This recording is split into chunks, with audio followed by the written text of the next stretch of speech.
They actually have Ohio State 5th. Baylor is tied with Auburn, 3rd spot. And the computers are designed, people make fun of them at certain points, especially in October. They say, oh, so-and-so's ranked way ahead of something. They're designed to get it right at the end of the season.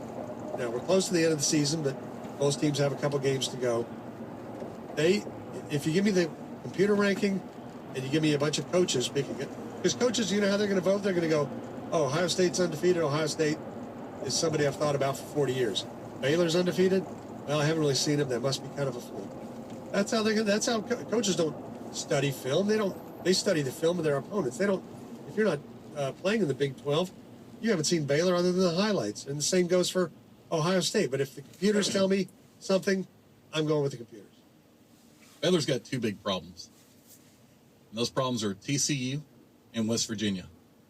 Okay, and there was a day where you could go undefeated in the Big 12, and no matter what your non-conference schedule was, the Big 12 was respected. And if you ran the table in the Big 12, that was a pretty big deal. It's not like that anymore because schools like TCU and West Virginia are not respected at all. It looked like 2 or 3 years ago you would have said, okay, A&M and Missouri out, TCU and West Virginia in. That might be about an even trade. Today, A&M's obviously way better than TCU. Missouri far better than West Virginia. So you're absolutely right. Competition level is low, but the competition level is low in the Big Ten too. Yes, it is. Ohio State, and that's the problem.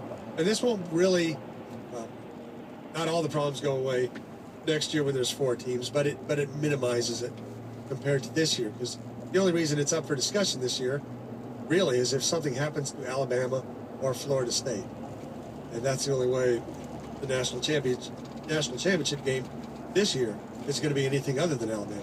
Here's the deal. And Baylor wouldn't be ahead of Florida State even if West Virginia and TCU were good. And that's still what they have to do. It's not about whether they get in front of Ohio State or not. I mean, that's going to be nice, and they need to jump ahead of them. And I think it'll happen next week if they are able to beat Oklahoma State, which I don't know if that'll happen or not. But I think even a strong TCU program, which it's not this year, or a strong West Virginia team is not going to get them ahead of Florida State. And right now, they're still desperately needing Alabama or Florida State to fall. And the problem is now you're starting to hear people say that even if Alabama loses, and this is just what makes you so mad about Alabama, is they're so strong and people respect them so much that they might not fall down out of the top 2 with a loss. And that would only be true because of the polls. The computers would drop them more. Because right now, the computers have Florida State and Alabama dead even. It's the polls, people with opinions, that have Alabama ahead of Florida State. So I think the 3rd place team, would have a shot at playing in the national championship if something happened to Alabama, or if, I don't think Florida State's going to lose to a tough Duke team in the ACC championship game.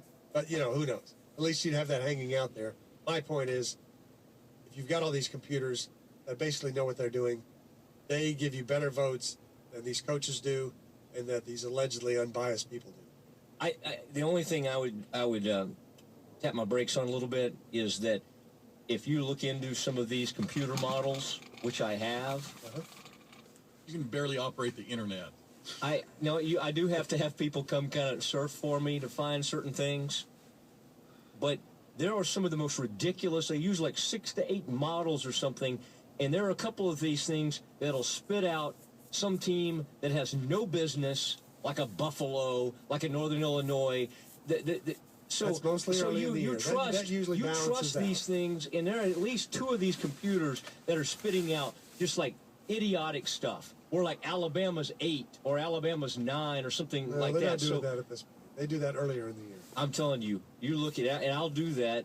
But for tomorrow, I'll take a look at some of these things, some of these models, and these computers that you want to trust so much. But once I think Condi and everybody gets a hold of it, we'll be just fine. By the way, the real unfortunate thing here is if you look at the bowl projections, the matchups, Baylor against Fresno State. Oh, I know. That's in the Fiesta, right? Yes. It's the Fiesta Bowl, and there's no getting around that unless Alabama and Florida State lose. And the whole thing's geared toward Alabama. It's like, oh, God, we can't. There's no way we can let Alabama get out of that 1st or 2nd spot because they have a birthright, because they had Bear Bryant as their coach, and now they have Nick Saban. Mostly, really, would you put Baylor ahead of Alabama? If Alabama loses, for certain I would. They would deserve, Baylor would deserve to be in the top 2 if Alabama lost. Sure. Tennessee Chat. You earn it on the field. Okay. Okay, I hope that happens.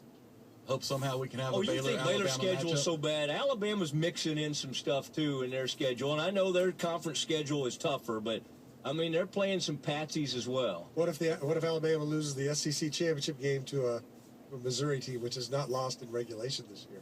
Does Missouri get in? The what? The championship? No, Why not?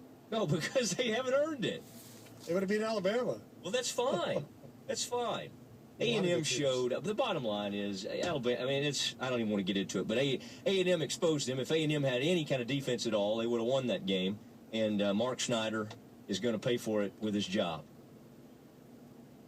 Although if he keeps going to those Drake concerts with Kevin Sumlin, he'll probably be just fine. All right, you wait for it every day. It's something it's special to all of us.